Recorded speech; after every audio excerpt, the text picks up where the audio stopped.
I'd made 70 grand as a construction engineer, and then all of a sudden I had hundreds of thousands of dollars and great margins.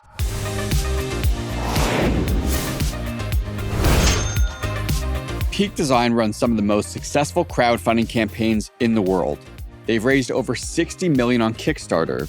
It became the number 2 most funded Kickstarter of all time at the time. It crushed it, man.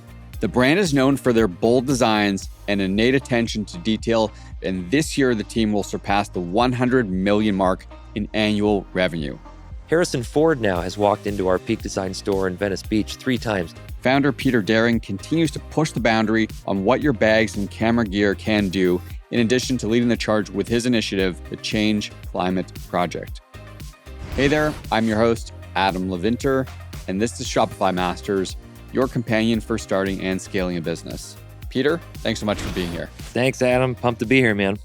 How do you explain the business to a layperson or to your mom? It's getting harder and harder every year as we continue to branch out. We started as a photographic accessories designer and maker. We're still that, but we've expanded a lot. We got into bags in 2015, and now we make both bags for photographers and for not photographers. The theme that ties them together is feature-rich, but elegant kind of in their aesthetic, and a minimalist-looking aesthetic, but really technical, extremely thoughtful in the details. Then we have a whole nother line of products that surrounds mobile phones, because phones became very competent cameras kind of in the mid-2010s, and it was incumbent upon us to be the best camera accessory maker out there. So that, to my eye at least, meant we had to make mobile phone accessories.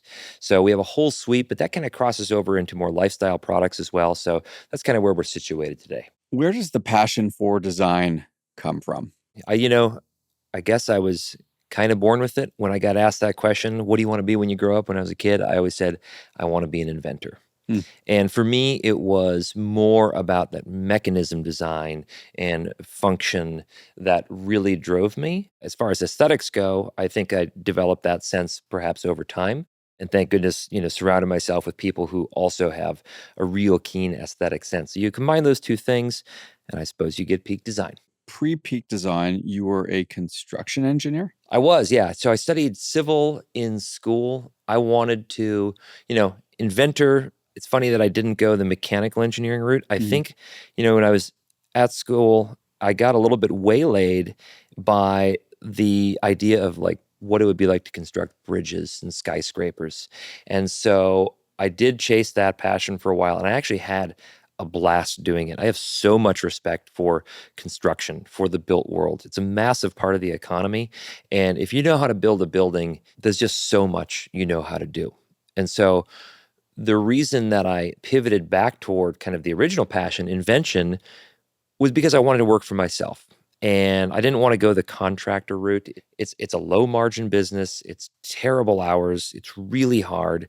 And it doesn't quite allow for the creativity that I really wanted to bring into my career. Post-construction engineering, You take a year off, you travel the world, and the idea for Peak Design starts to percolate, or? Almost. I actually was so bold as to ask for a leave of absence after 19 months in the construction field. And they said, you want to do what?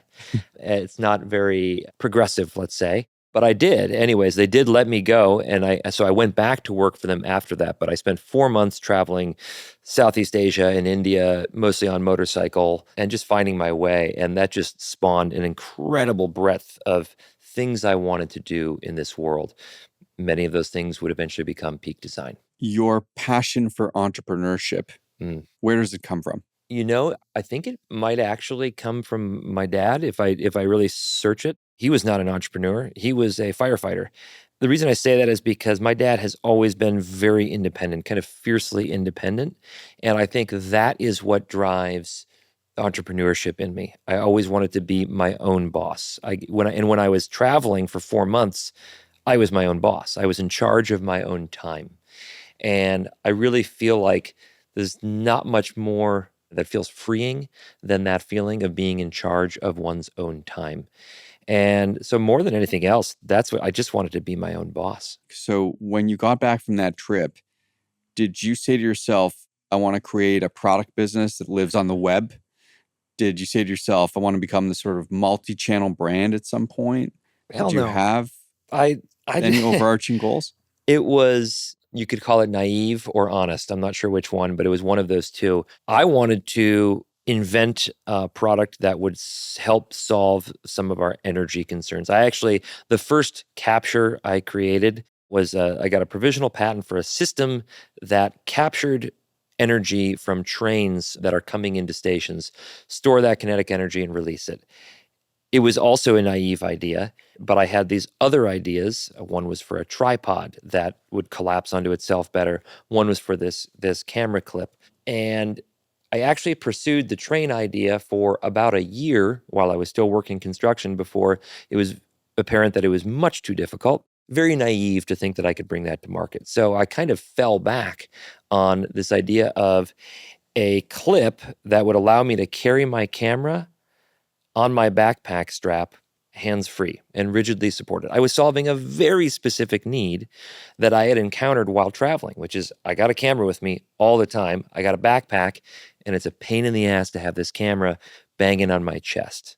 And so solving that need, it struck me as something that, like your question was, did I think about a go-to-market strategy? Did I think about a web-based? Hell no, I didn't think about any of that. I thought simply, this is a mechanism that if I made it and did a good job of it, I think I could sell it. No consideration of where I might sell it. Got it. But Kickstarter plays a major role. Yeah. Right. And it has throughout the history of the company. You've raised over $60 million on Kickstarter to date. Your most recent Kickstarter, I think, generated north of 13 million. It's incredible. I think Peak is actually one of the most successful Kickstarter consumer brands ever. Mm. Your very first Kickstarter campaign, was it a surprise to you that it was a success? It was definitely a delight. So Kickstarter came on my radar. I had already, quit my construction job, and I was a year into making this thing. It was January of 2011, and I had tooling that was being cut overseas in China, and I was ready to start like, okay, how am I going to sell these things? And Kickstarter, I just heard of it for the first time, heard about it again later in that week, checked it out. I said, oh, this is perfect. This is exactly what I'm doing. So just unbelievably dumb luck that the timing of Kickstarter converged with the timing of me launching a product. When I looked at the projects that were happening on Kickstarter, it definitely felt like, hey, this thing that I'm making is completely novel. It does not exist. It solves an obvious problem. And the type of, photographers show up on this new nascent website called Kickstarter. I think this thing's going to kill it. So you asked if I was surprised. I was actually really confident that it was going to succeed when I put it there on Kickstarter. And it crushed it, man. It became the number 2 most funded Kickstarter of all time at the time. I mean, I can't tell you what that felt like, selling 5,258 units on that Kickstarter and having $365,000. I'd made 70 grand as a construction engineer, and then all of a sudden I had hundreds of thousands of dollars and great margins. My net profit on that first year ended up being like $700,000 in sales, and I was profiting 30%. I wish I could have that kind of profit number nowadays. It's long gone are the days, but I was just off to the races, man. It was so fun. Yeah, and the company's north of $100 million in top line revenue. Yeah, we finally kind of crested that 9-figure beast, and very proud to have done that. We'll hit that this year for the first year. So, do you see Kickstarter as the main contributor to that growth? Is really as one of the fundamental building blocks of Peak Design. I think that the products that we've made would have been successful outside of that, but the brand that we have created is so deeply intertwined with crowdfunding and the expectation that Peak Design is going to show up here with innovative products and deliver. Not quite on time. We rarely did, but pretty damn close. And certainly when we have delays and things like that, we are extremely open and transparent with our customers about it. So it's a massive part of how we've grown and how we've gotten here. For founders that have not ventured onto Kickstarter or Indiegogo or these platforms, you're a veteran at this point. Mm-hmm. What are the pillars of a successful Kickstarter campaign? Can you point to a few things? I want to be clear. Kickstarter is really, it's kind of a go-to-market plan, right? It's a sales channel. Let's be clear about that. It is not a place to test out ideas and say, I wonder if people will like this. The same things that will garner success in any other sales channel are the things that will garner success in Kickstarter. The unique things that you get with Kickstarter are, number one, you're getting the money up front, right? You're getting it ahead of when you would typically get the money in a transaction. That is extremely beneficial to cash flow. And I can talk more about how that has allowed Peak Design to stay completely investor free 15 years into this. But the other thing you're doing kind of in exchange for that is you're giving your backers a significant discount at the beginning of a product lifecycle, which is almost unheard of, right? Obviously, when you're launching a product, typically you have some amount of pent-up demand, and that demand is willing to pay full price. We're giving some amount of discount so that we can bring that money in earlier, bring the revenue forward, and then also just create more push, more momentum, more steam for these products. So there is a give and take. And, I've never run a business any other way. We've launched our significant products on Kickstarter, and that's how we've done it. Who knows how this world would have panned out had we just launched it the more traditional way? Would it have been bigger? I doubt it. Do you think Kickstarter is an effective marketing channel beyond simply being a sales channel? The reason I ask the question is because those consumers, they're early adopters. They're buying in, Yes. right? In exchange for a discount or belief in the product or whatever. Yep. They can effectively become marketing organisms themselves and start to spread word of mouth. Absolutely. Do you see it that way? Oh, definitely. And this is the thing, Kickstarter, I think the number of people that are backing Kickstarter projects has kind of somewhat plateaued. I think Kickstarter was so successful at getting their brand out there that they kind of netted the type of people who are willing to back projects on Kickstarter. But this is a very engaged community. There's a huge overlap between the types of people who show up on like our Reddit subthread, where it's just a type of consumer that just cares so much more than your average hell, I'll buy it on Amazon type of thing. Right. So yeah, it has fostered an awesome community for us. So this Kickstarter Indiegogo campaign strategy launches. It seems like Kickstarter, Indiegogo, those companies, these platforms had their peak, pun intended, their peak, their moment in time, circa 2016, 2017, 2018.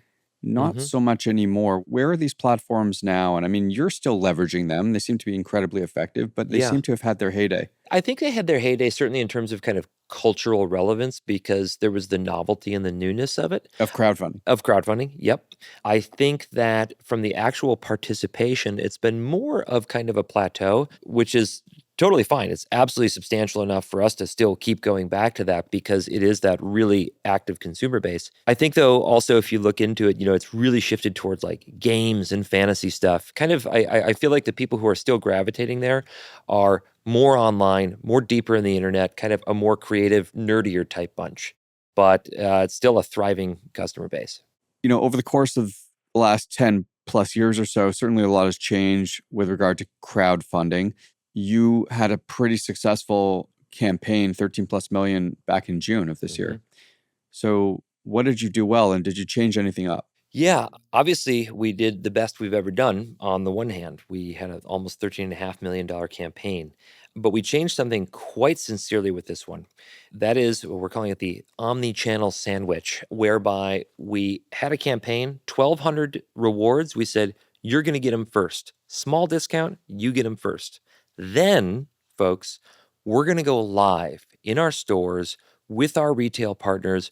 We are going to put these things up for sale at full retail price on June 17th. After that, when we have sufficient stock, and as soon as we do, we are going to fulfill the wait and save rewards, which are the bulk of the rewards, okay? We've never done that before. Always it's been Kickstarter backers get their products first. We obviously communicated this as kind of as loudly as we thought we needed to. It was right in the reward, but it's just not the way that we've done things before. And I think that some people were surprised by it. And moreover, this new roller bag is really hard to make. No one's ever made a roller bag like this. Fundamentally new construction type. Totally different hardware set. We're not off-the-shelf parts, fully custom. We experience delays, which are largely a result of such high such high volumes. And our best guess of being completed with fulfillment in the August and September timeline for second wave fulfillment has pushed. It's pushed from September to October. That's a month delay. Normally, that would be an acceptable thing. But I think the fact that we are now on sale in stores for people who are willing to pay full price, I think that's rubbed a lot of the Kickstarter backers the wrong way. But if you think about it from Peak Design's perspective, so long as we can kind of manage the customer sentiment and we haven't burned too much goodwill with that, we're on sale during the travel season with our most important product. We pulled so much of that revenue forward, and it's been massively important to us just being able to kind of make ends meet, frankly, as a company. A lot was riding on this campaign. So we're still dealing with the consumer sentiment fallout. We're not 100% fulfilled yet. That's going to happen mid-October, where we'll be completely 100% fulfilled. But, I think that many Kickstarter backers might expect me to say, yeah, we'll never do that again. We'll reward bullshit. We'll do that again. We will, because the simple fact is the world has been producing Peak Design Roller Pros as fast as it possibly can. 2 factories jamming, a complex supply chain. We started making these bags in January, and we still have not been able to catch up with initial demand. So if I were to have waited that whole time, there would have been so many lost sales. And especially in this year when we had the tariff situation come in, I'm very glad that we decided to do it the way we did. So you mentioned Kickstarter being a contributor to the growth of the business. You've not raised $1 of outside venture money to date. Correct. You're north of $100 million in top line revenue. You're now in a number of retailers. You have your own stores, plus the retail relationships. I would think hugely capital intensive, frankly, for any business. Yeah. Talk to me about the relationship between the growth of things, profitability, and why you continue to not raise. Well, I think the reason I continue to not raise is the same as why I started in the first place. I don't want a boss. Having an investor seems pretty akin to having a boss to me. Just having that extra layer of people that you have to answer to. Now, don't get me wrong. I feel plenty of responsibility. I really feel responsible to my employees. Sometimes I question whether or not, going it alone, continuing to go it alone, not taking on that outside capital or help, is it jeopardizing us? Could we actually advance our cause further if we raised? Yes, potentially, but it would add pressures on the business that are ones we haven't had before, and it very well could change the culture, which is a very employee-forward culture. In fact, the stated purpose of Peak Design is for the employees of Peak Design to live happy and meaningful lives. I'm not sure you get to maintain that purpose and really live by it when you've got a group of private equity investors who are like, clock's ticking, we're going to transact again in 4 years. I've learned enough to kind of know how the game works and think I'm not very interested. I also think that, the kind of the business case that I follow most closely is Patagonia's story. And I think many a fool has probably tried to compare their business to Patagonia or to Apple or these, amazing businesses that are totally unique. But, Chenard held on to his whole company for all time, and it was a very profitable model for him. So it's not some idea that I don't want to have a profitable company. I do very much. It would just be nice to be able to maintain the control. And talk to me a little bit more about that team culture. So beyond creating a culture that allows your employees to live these impactful, meaningful lives, what else are you doing internally to create such an engaged company culture? Well, I think that for the early years of the business, I really focused on, well, initially both hiring my friends, but then also just developing real and deep friendships with the people that I hired, who, of course, I didn't know before Peak Design. And it's obvious that we spend the majority of the time that we have on this planet, at least in our adult lives, working. And so it always struck me as quite obvious that we should be trying really hard to make these relationships be meaningful and have a blast. I mean, I'm also kind of betting on no heaven, no hell, hopefully too. That means one life to live, and I want to enjoy it. And I want those around me to have that same level of enjoyment. And so that has driven so much of the culture. Obviously, we're bigger now, right? We're not going to be best friends with everybody at the company, but still, like most people, it takes a while, I feel like, to kind of break into the culture at Peak Design. But once people do, I think it's very open, it's very accepting, it's diverse, and it's really genuinely focused on people having a great experience working for this company. I just want people to like me, Adam. At the end of the day, maybe it's actually thin skin that drives it, and a fear of, I don't know, people not liking me, but something's working with it. Well, I mean, I think it's a smart strategy given the fact that we're in an era where loyalty to companies is at its lowest level, I would say, over the Yeah. years. I mean, it seems to me that, unless this younger generation of employees feel really engaged, feel really tied to the mission of the company and what you're building, they're simply going to leave. So Yeah. I think actually it's smart in terms of retention and engagement to pursue the cultural strategy that you have. In addition to sort of the creation of the environment that you want there, talk to me a little bit more about the culture of transparency that you Mm. have. Sharing revenue figures with everybody, sharing profit figures, all the rest of it. I think it just comes from a philosophy. Call it the truth will set you free. Hmm. I don't have anything to hide. I've never done anything fundamentally bad or wrong or evil or not justifiable. I've made mistakes for sure, but it's easy to be transparent about that. And like it's just an easier way to live life. If I have a piece of information that I don't feel like I can share with the people who are willing to work for my company, I haven't encountered such a piece of information yet that I'd really feel bashful about sharing. Now, having said that, I have learned that at a company that now has 90 employees kind of stateside in Europe, another dozen in Asia, another 70 working as contractors in the Philippines for a bunch of different business needs. Like there are different audiences for different pieces of information, but there is, I think, practically nothing that I wouldn't share in a one-on-one conversation. And I think it's just like even in, we have fireside chats, we have and it's Q&A where it's kind of ask me anything.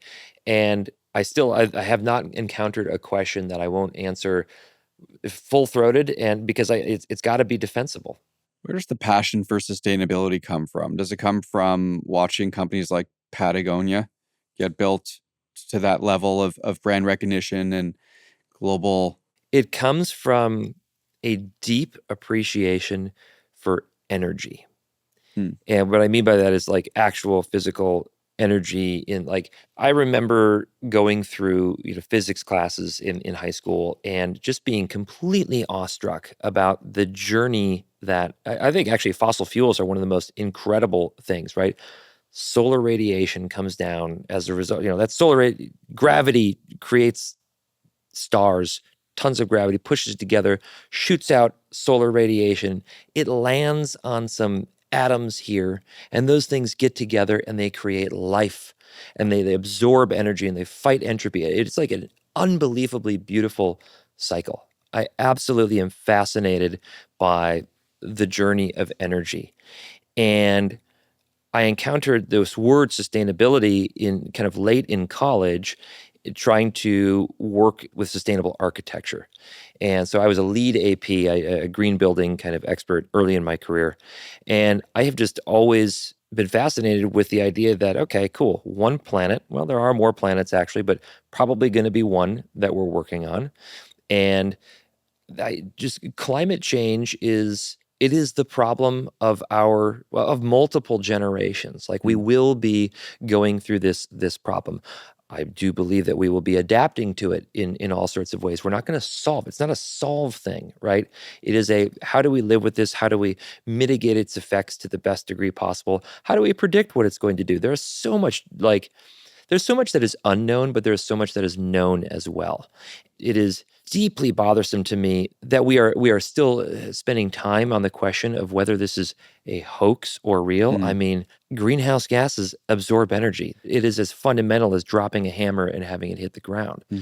And so I think that the business communities have a responsibility to do what they can to do the least amount of harm possible. So in that, you're going to find a ton of overlap with what Patagonia and other companies that have cared deeply about the environment have.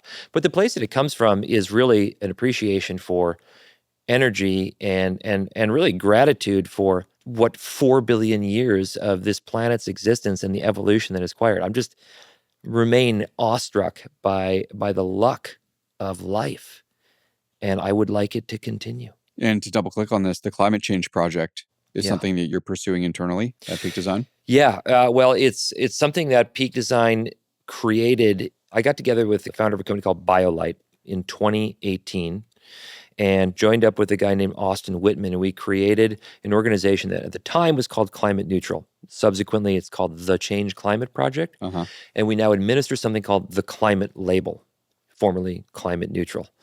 It's an incredible program. There's over 300 businesses that still, despite the business climate today, which is very challenging to push sustainability agendas, it is the most robust climate certification that a company can attain. It specifically requires that companies measure their carbon footprint. We've created an amazing software tool that is very, very inexpensive to use. We have requirements around ways that companies need to reduce their carbon footprint, but then we create what's called a carbon transition budget. So we make sure that companies like Peak Design, we have a footprint of about 20,000 tons this year. We are required to spend $350,000 on carbon mitigation. That can be from within our value chain. Think about installing solar panels on our factories over in Asia, or we can also put that money beyond value chain investments like carbon offsets, obviously ones that are certified and vetted, not the junk that exists out there. So this program, this certification called the Climate Label, exists on 350 brands. You've probably heard of some of them. REI is our biggest company that has joined the Climate Label. Incredibly ambitious effort. Millions of dollars they're spending toward their carbon footprint every year.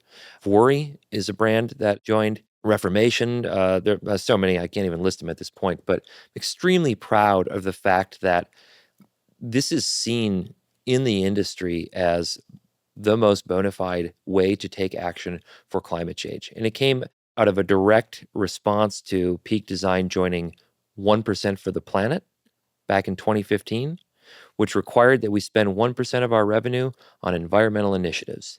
I was like, cool, where's the climate change machine? I just want to pump my money into the anti-climate change machine. It didn't exist, at least not in kind of the simple way that I wanted it to. And so by utilizing the voluntary carbon offset market, I, along with Jonathan and Austin and the team at Climate Neutral, created this label and this certification and an amazing software product that, now that kind of a lot of the dust is settling, all the VC dollars have come in and are fading out of much of the climate work there. We make one of the most robust and simple to use carbon measurement tools on the planet, and it's a nonprofit. Maybe that software can be carved out as its own business. It's definitely under consideration. Yeah, that's a thing. It is a thing. I know. Okay, so let's pivot back to the business and the business model for a moment. Let's talk about your products, which all have a lifetime warranty attached to them. How do you square that with this idea of building customer lifetime value and repeat purchases, right? Well, I mean, bags shouldn't break. They shouldn't, you have to use them so much for them to break. Or if you don't, that's our fault. Zipper blowouts. These have been the worst warranty issue that we've had in the history of the company. We've done a lot to address it. We use ultra-high molecular weight polyurethane thread to lock our zippers into place. We're the first ones starting to do that process. It's called UltraZip. Seen a dramatic reduction in our zipper failures. But fundamentally, these products should not break. If they do, we assume the responsibility for that. It's as simple as that. Generating those repeat purchases, how do you do it? Is it purely horizontal product line extension? Yes. I want to sell different products to our customers. I also want to create upgrade paths for people to say, like, I love the Messenger that I bought in 2015, but it's time for that thing to move on. And I really want their new outdoor line because that thing is sick. We want to create that. Now, a lot of customers are just going to go and buy that one. So we have these different styles and different use cases. Things get a little more niche over time. And so, I talk to customers all the time. Our average customer, at least the one that answers our survey, has over 7 Peak Design products. So specifically, you can't know what's in the mind of every single one of those, but something is drawing them back to new products. What about the idea of building community? I would think you have such a niche product line, you probably have a niche group of customers with specific passions, right? Definitely. How do you think about building community and bringing all of your customers together, perhaps under the Peak Design roof? We've done all sorts of versions of that. The in-person stuff is the most fun, right? We've had a lot of Kickstarter parties with our backers. Obviously, if you're not in the San Francisco Bay Area, a little hard to participate in those. Our stores are incredible hubs of community engagement, photo walks, artist talks, lots of ways to engage the photography community. I'm trying to get more into the motorcycle community. I'm a passionate motorcyclist, and we have the best mount for your phone, which is also a camera. And so we're trying to do more moto rides and things like that and ways of getting involved. We have a highly international customer base. We actually have a store in Prague and Tokyo as well, not included in our New York, LA, or San Francisco stores. And there's a huge community in Prague for our products. We're finding recently that Reddit is actually one of the most robust communities, at least where Peak Design people show up. And it's kind of a better tool for us right now to have a little bit more two-way communication. The idea of having this two-way communication came about during that first Kickstarter campaign, where I was literally banging the comment board and, talking to every single customer on messages every day. I loved that. I learned so much about our customers. It's harder and harder to do that, but we're finding Reddit to be a really great tool. And the community is, don't get me wrong, they're tough. It's still Reddit, right? So you get plenty of hate A lot of thrown noise at you. There's a lot of noise, but we've also got an army of people who have been with us for a long time. They understand our ethos. They understand our specific terms of service, basically, and they're out there defending us. So it's a great place for us to be. We actually just did kind of a sense check with a few other people saying hey, how are we doing on Reddit? We think we're doing pretty well, right? We don't want to show up as the brand moderator, right? This is a community and you don't want to go in there and kind of stomp out discussions. So we're getting in there as employees more frequently. Occasionally I'll get in there with the Peak Design logo and, say something to make it a little bit more official, but my engineers will be jumping in there. My head of marketing, everyone at Peak Design has license to get into Reddit, and it really helps on foster this idea of an authentic conversation. So talking to our PR team, they think that we're doing it about as good as anybody out there. And, it's a intuition-based strategy, but it seems to be working. What about the role of the stores? So you were online first, you expand into retail, you're omni-channel at this point. So you have your retail partners, Best Buy, and others. You have the Peak Design stores, of which there are 3. You have your online store. What is the relationship between all of them, and which channels are most profitable? From a contribution margin standpoint, actually, our retail stores are the most profitable. And that's because, we're shipping product in bulk via freight to those individual stores, as opposed to our e-com, which is second best, which has much higher last mile delivery, which we're frequently paying for. Most people are over the free shipping threshold, right? So it costs more money. I want more stores, more Peak Design stores. Absolutely, because this is a place where it's like I said, it's harder to explain to my mom or the layperson what is Peak Design. You walk in a Peak Design store and you're like, I get it. Harrison Ford now has walked into our Peak Design store in Venice Beach 3 times. He's just kind of walked around with his hands behind his back, doesn't talk to anyone. Nobody's bothering Harrison because, you want to give the guy some berth. I think he knows what Peak Design is all about now. We're still waiting for him to make that first purchase, but it's been fun. And I know that he must get it, Yeah, that's very cool. I would think that there definitely is a role for that store of creating that fully branded experience. And perhaps that's the first entry point, right? And they can let it percolate, right? They walked in, they've had that experience, and perhaps they go online, they check out your website and they buy something. Totally. $100 million is an incredible milestone. Congratulations. Thank 110 you. This year. How do you feel? Do you feel like this burden of responsibility now that the company has reached this milestone, this phase? I feel not nearly as burdened as I did last year. I think something that's interesting I'll share. I mentioned we started with 30% EBITDA in year 1. Straight cheddar, We basically went on a linear march down in profitability, troughing out last year at -1, our first ever year We lost money. We did 92 million in sales and we lost money. And man, it cut me so deeply. I felt so irresponsible and so burdened by that, by the need to turn it around. There's a lot that can be explained there. We kind of staffed up to support a lot of the launches that finally came in this year. We were expecting a lot of them to happen earlier. So revenue got pushed back. And, when you add it up over the year, it didn't quite make it. We're rebounding this year. For our first time ever, we set a profit goal. And I think it's been really helpful to have something to work toward that. We've been a little bit slow to corporatize in our 15-year trajectory. I've gone kicking and screaming. I now accept that this is just a very necessary part of running a business this big. But we were on track to actually eclipse that 6% EBITDA. But then the tariff monster came in and moved a bunch of the goalposts. So that sucks once again. We're still going to make money this year. Not that much, but we still will make money.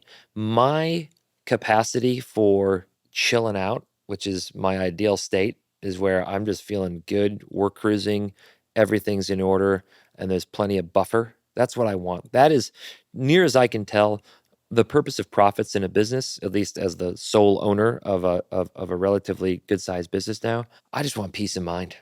That's why I want to drive for profits. I have enough money to live. I bought a house in San Francisco in 2019. I've renovated it. I've got my motorcycles and my paraglider. I've got all my needs are met. I just want comfort. I want ease. And so that is why. And I also want to be able to create more incentive for my employees to keep on working like they do. Those are the fruits of what additional profit is going to bring. And I am intent on bringing more of that back. Totally get it. Peter, great to chat with you today. Thanks so much for being here. Thanks, Adam. My pleasure. And man. Congratulations on all the success. Thank you. Appreciate it. Thanks for tuning into the show today. If you like what you saw, don't forget to drop a comment right here below. Follow Shopify Masters on YouTube and elsewhere. I'm your host, Adam Levinter, and we will see you next time.